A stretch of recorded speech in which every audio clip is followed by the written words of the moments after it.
Thing. There we are. Whoa! Welcome to Bid Nerds, your daily nerd out on the most interesting car of the day. Hey guys, welcome back. Thanks for being a fan of the show and checking it out. Today's car, I'm pretty excited. My name is John Polnik, by the way. My partner Michael Deeb over there in San Francisco. I'm in Las Vegas. I don't know. We always say that at the beginning of the show. I don't know if anybody cares. Does anybody care where we are? Yep, they do. They absolutely care. It matters. It really matters. Deeb says it matters. Tell us in the comments below if it matters to you. Why do you think it matters, Deeb? I don't know. Are you just saying that just to mess I'm with just me? saying that. I'm just messing with you, partner. Nobody cares. Nobody cares. But we do care about you, and we actually do care about where you guys are from. It's kind of cool to hear where the people who subscribe to the show are from. We got up to a whole, we're at what, we get 800 subscribers or something like that. It's kind of embarrassing, but hey, we value each and every one of them. We got people in like New Zealand. I think Ross Churchhouse is from New Zealand. No way. One of our regular fans who likes to comment below.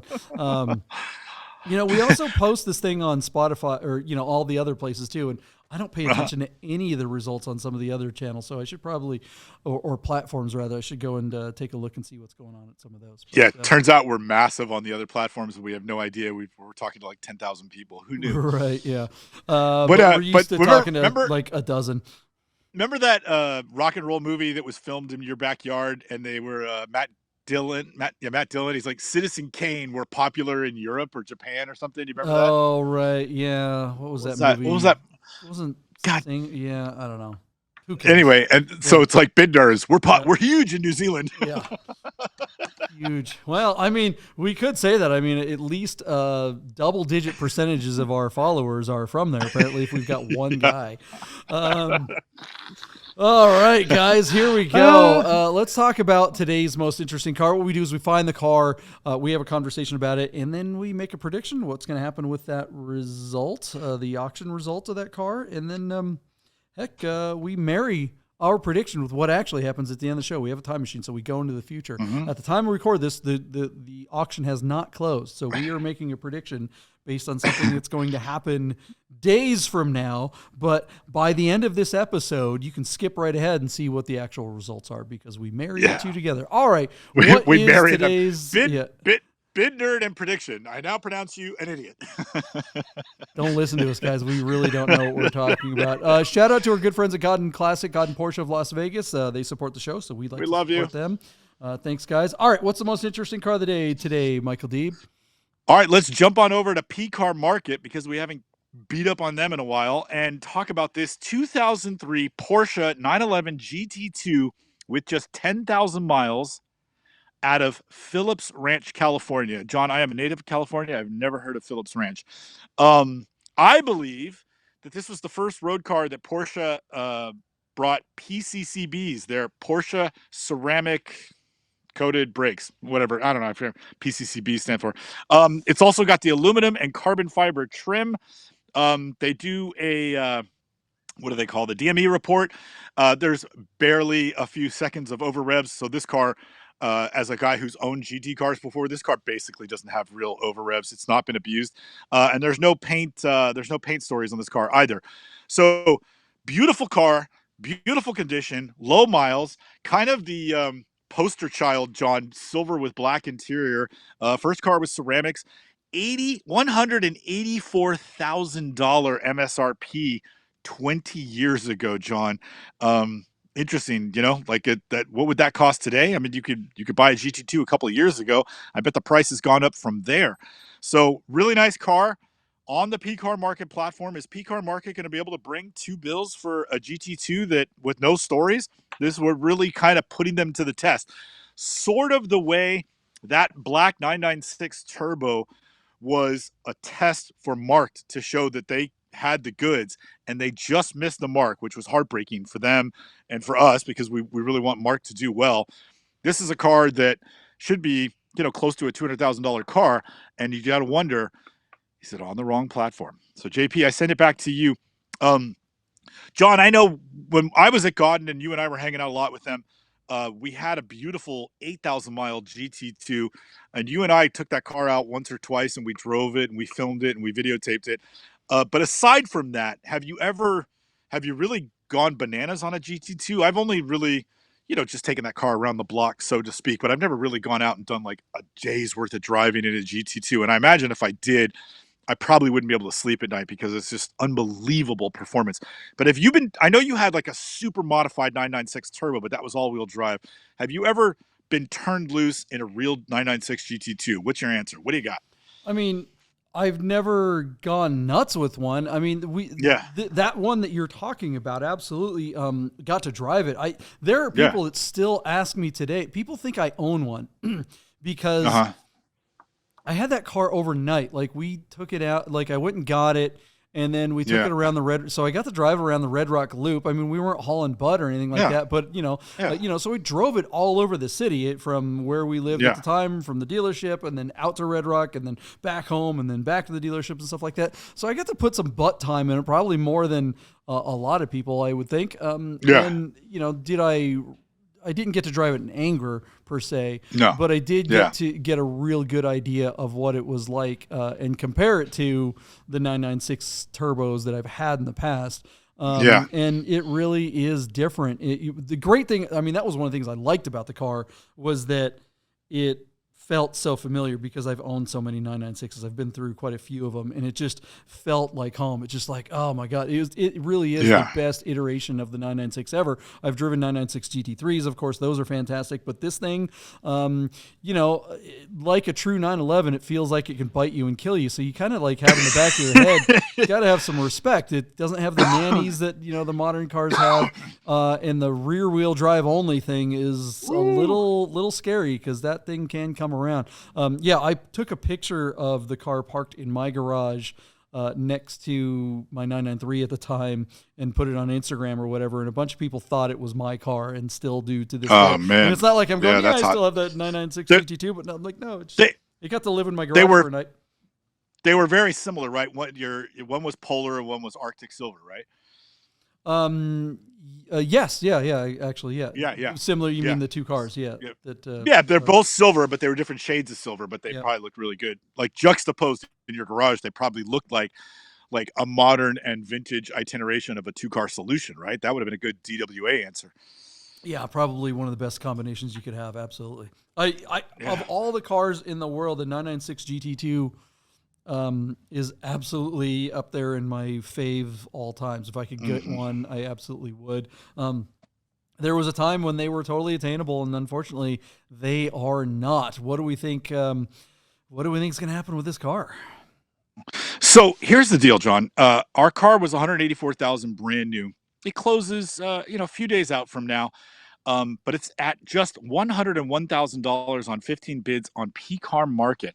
And in typical PCAR Market fashion, John, they never address the pinned lines. And none of the commenters have even asked the seller if the lines are pinned. And that used to be a $3,000 job. I don't know what it costs today, but it wouldn't surprise me if that job was suddenly $4,000 or $5,000. That's a $10,000 job, buddy.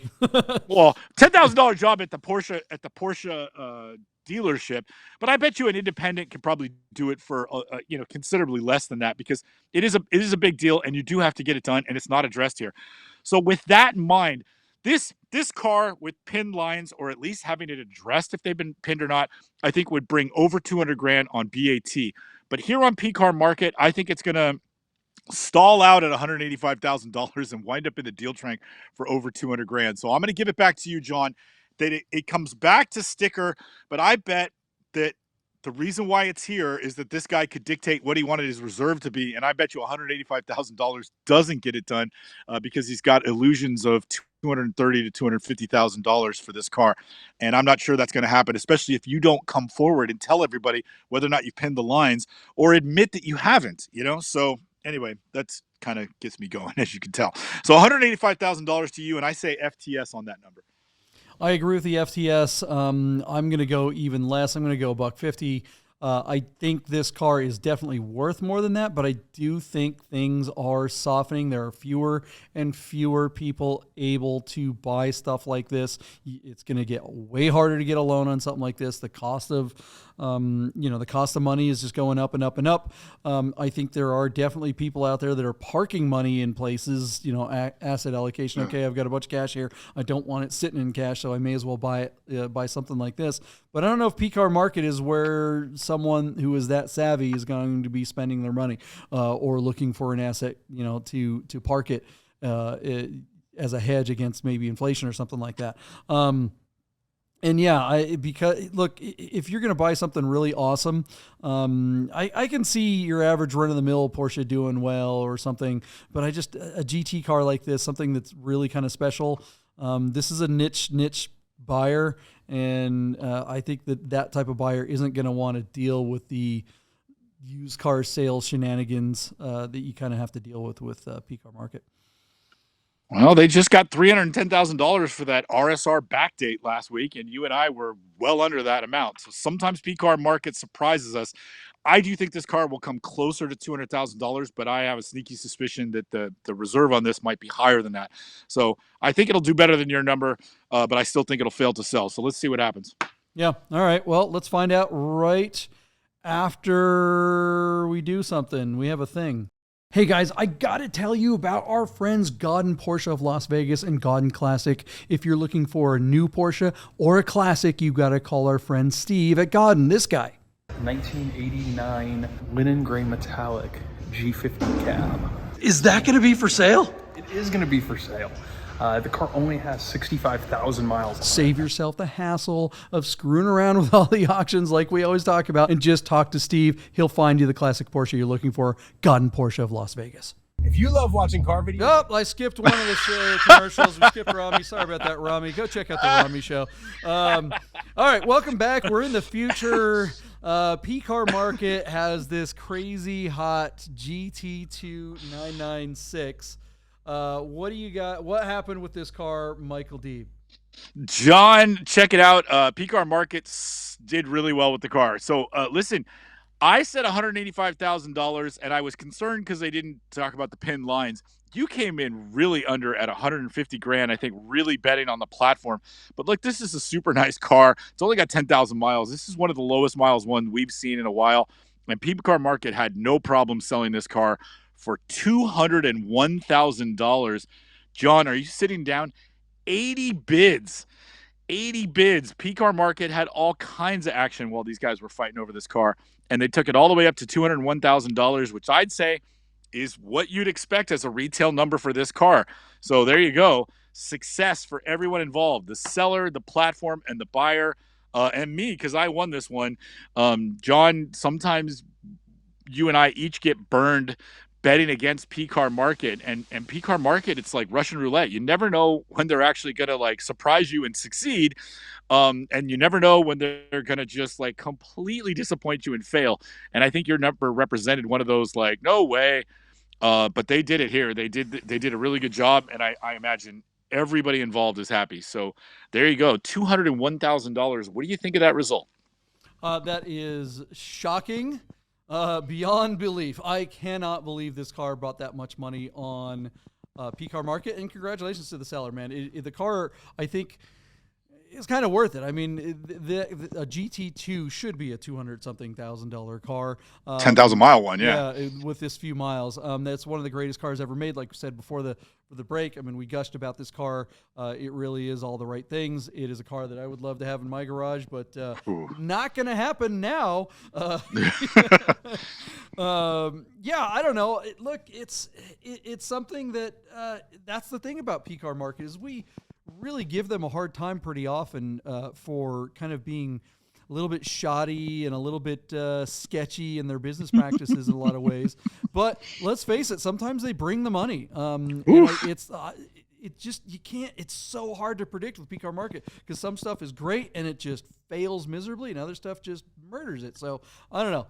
Congratulations to the seller and to PCAR Market. What do you guys think of the results of this car? I always jump out there and talk to our nerd herd, our nerd nation out there. And I just want to reach out to you guys. We're going to do this a lot for the next week. It's going to be like a PBS, one of those where they're begging for money. We're not begging for money, but I do want to beg you guys for your help. We've noticed that we're getting a lot more views on videos that get shared by members. And that means like we've noticed that people go into like on Facebook and maybe there's a 930 Facebook group for Porsche 930s. Someone shared one of our 930 videos there and that video got 3, 4, 5 times the views than we usually get. And I was trying to figure out why. And then I realized that it was shared on one of these Facebook groups. So I'm imploring you, I'm reaching out. We love you guys. We love the Nerd Nation. Please do us a solid and share one of your favorite episodes on a Facebook group that matches that episode.